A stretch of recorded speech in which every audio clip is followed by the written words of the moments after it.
question for you. I was raised as a conservative Jew my whole life, and had a lot of questions about Judaism. Never really resounded with me. Always had a hard time going to temple. A lot of things that Jews that I grew up with, we all related to each other. We had a hard time really getting close to Judaism. And in college, a lot of us explored Christianity. I explored it. I wanted to hear what it was all about. Heard about Jesus. Read the New Testament. Went to pastors. Never really got the answers that I wanted there too, but never had the answers that I needed from a Jewish standpoint to contest what I was being told from a Christian standpoint. Found Rabbi's books, and I can't believe it's taken me this long to find that information. But the question that I have is this. He refers a lot of stuff to the Old Testament and a lot of mistranslations that are drawn in the New Testament by Matthew and Mark. What reference is he using as far as Old Testament Hebrew translation? What should you go to if you want to back up what the Rabbi says? When the Rabbi says, listen, in Proverbs or in Job, it says so-and-so in the Hebrew, and it's translated, this is the correct translation, like as he translates virgin. Our virgin was mistranslated. Where does he go? What does he say? Okay, so you're asking, are you asking, because we do have the Rabbi online with us, are you asking, is there a better resource translation that we can actually trust in the translation rather than just the Strong's or just something else? Is that kind of your question? What I'm finding, most of the problem that we've had is everyone's going to the wrong translations. Sure. Historically. So what is the right translation? Where do we go to find an actual translation that we can rely on as the word? So let's begin. The Greeks had a saying that translation is treason. To some extent, there's truth to that, in that a translation, by definition, is a man-made product, by definition. And particularly when you're translating from Hebrew, which is a Semitic language, to English, an Indo-European language, and that means there are two different families of languages, and therefore every translation you're reading is a commentary, because it just doesn't work, and because there are nuances in the Hebrew, there are words in the Hebrew that just don't exist in the English language. So therefore, even under the best circumstances, it can't be translated properly. And I would say to you this, if you got a letter in the mail, and I thank you for your question, and it came, and the return address said God on it, and it was written in a language that you don't speak, you probably immediately would want to have someone translate it for you because you'd want to know what it said. But I'm pretty sure you would study the language of that letter so that you could understand for yourself what exactly is God sharing with you. Even under the best circumstances, I'm not talking about a Christian translation, because those translations have been on hundreds of occasions mistranslated deliberately so that they comport with the mistranslations in the Christian Bible. So if a King James Bible in Isaiah 7:14 said, "Behold, the young woman is with the child," then what the King James will be doing, the authorized version, the most important Protestant English translation of the Bible, will be saying that Matthew was wrong.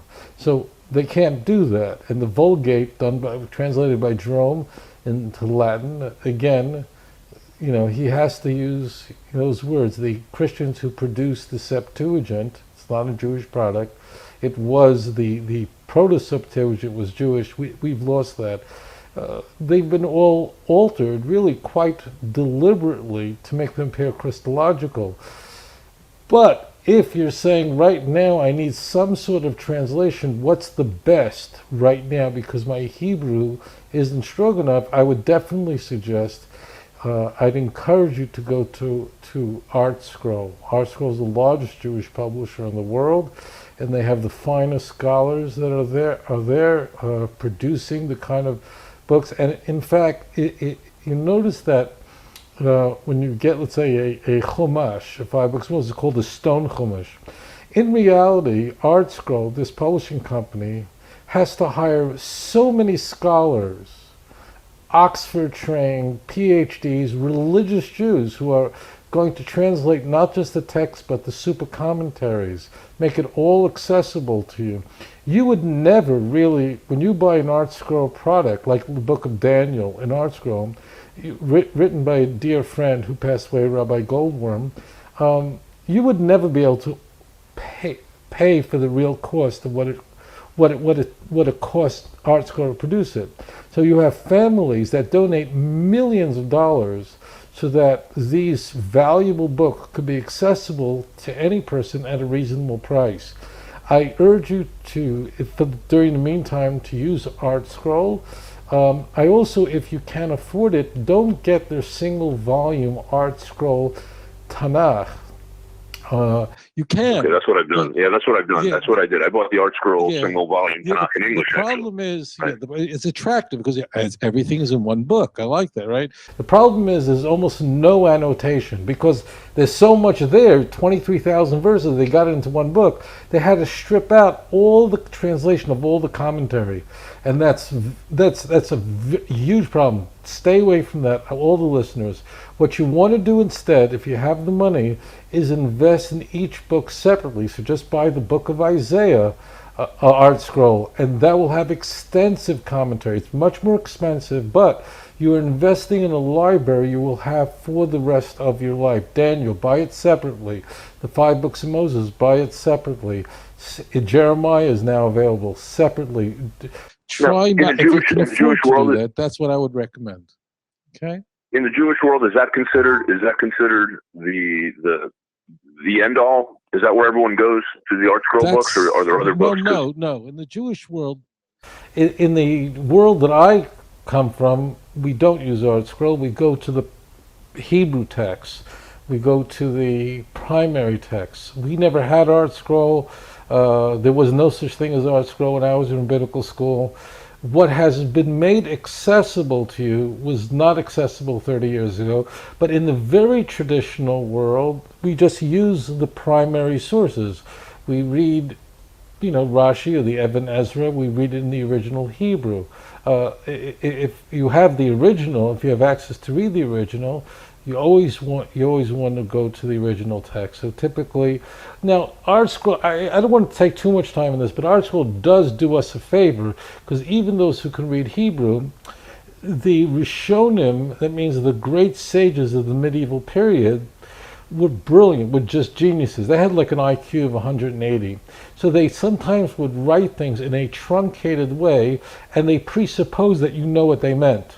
It would be like you or I would sit in on a class in surgery, a class. So the professor would start saying things and we don't even know what he's talking about because we haven't gone to pre-med, we didn't go to medical school, forget about the 7 years of surgery. So what's happening is that the Even Ezra or Rashi is saying something. There are over 3,000 commentaries on Rashi, just to know what Rashi meant. So Art Scroll does break that down further for us. That's why I encourage, if you need. Now, what I do, because there's a fire in the house. People are saying, I don't know if I should worship a man as God or not, if I should worship a triune Godhead. So I have to do what's called a word study with them, which means I have to say, well, let's see how this word is translated in other places. So naturally, if I take the word Alma, which means the young woman, and I go to Proverbs 30, verse 19, it's talking about an Alma who is an adulterous woman having an affair. We go to 1 Samuel 17:22, or 20 verse 56, where Elam, the masculine version, he's about David, not a virgin, and he's talking about the same way. So I do word studies because people need to know there's too much at stake, and Christianity is too attractive. You've got to respect Christianity. It's very attractive, and therefore they need evidence. So I do word studies with people, and my books, I never hawk my books, those who know that, but in my books there are so many charts. Thank you. why are there so many charts in my books? Because I put the words side by side. I use arrows, corresponding words from one place to another, so someone who doesn't even read Hebrew can see it clear, because everything is at stake. Anyways, thank you so much for your call. But go to Art Scroll, and if you can afford it, I buy just the want to book say one thing. separately. You know, I wish we had your books when I was going to Hebrew school. Oh, wow. Yes, You know, so- I think it's a so big do I. disservice. So do I. I think it's a big disservice that's not brought up and shown to Jewish children growing up, so that they have some kind of a defense against what's going on.